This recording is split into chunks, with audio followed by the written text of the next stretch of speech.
We got a mixed group here. I'm gonna wind this thing down talking to the guys in this room as you think about this and those undecided voters that might be out there.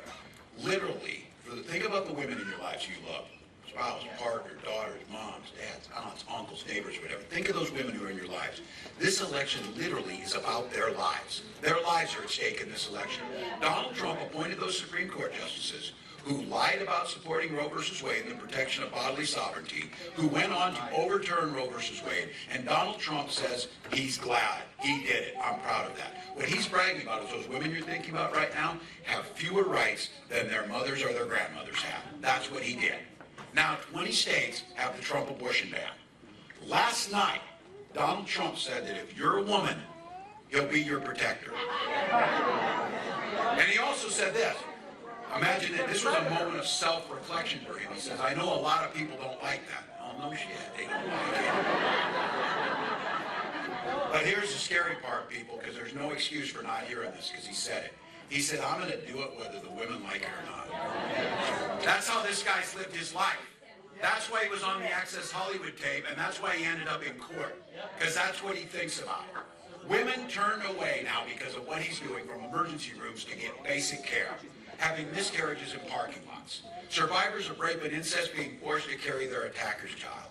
Those are the types of things. Fertility clinics have even turned couples away. I said this is personally on this. This idea that there would be no autonomy for you to make decisions about your body. Now you can't even decide if you want to have a family. For Gwen and I, we went through fertility treatment for a year. If you've been through this, it's hellish to try and do it. You know somebody who has.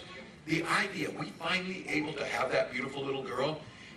How in God's name are we willing to let some politician tell, I'll be damned if I'll let them tell anybody in this country if they can have a child.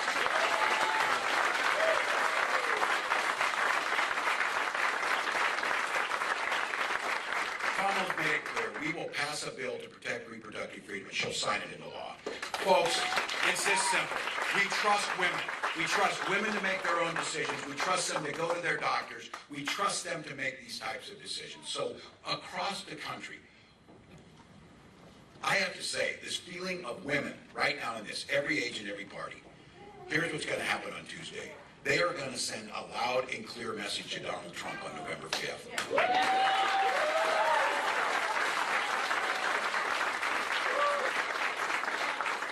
They're going to send that message whether he likes it or not.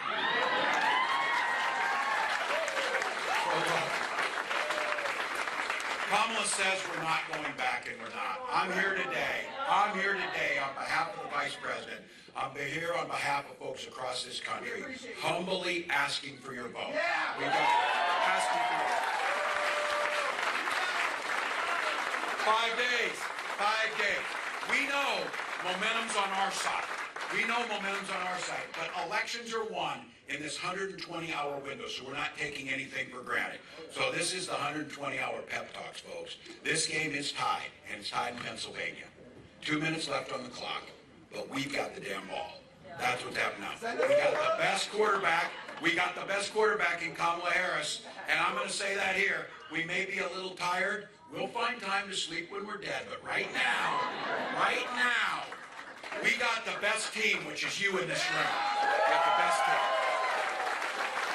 In this state and in Bucks County, 1 or 2 votes per precinct could not only swing the election in Pennsylvania, but for the entire country. The privilege and the responsibility of the folks in this room, it is not hyperbole to say this presidential election could run right through Local 13 today. The folks in this room going out, getting people to vote, getting others to be in, and making sure that we can do it. Because you're going to have a chance in your life. You're going to be sitting on that porch in that rocking chair. There's going to be a little one at your knee or something asking, what did you do back in 2024 to protect the democracy? And your answer is going to be every damn thing we could. Every damn thing we could. Get your ballot in.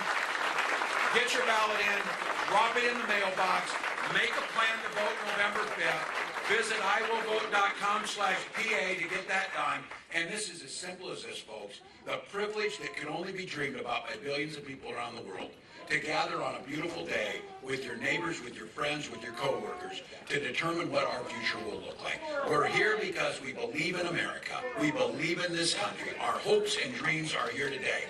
We have to go out and fight for this thing. Because I'll tell you what, the Vice President's strategy says is when we fight, we win. Now for the next 5 days, when we vote, we win. Pennsylvania, win this thing for America. Let's go. Thank you all.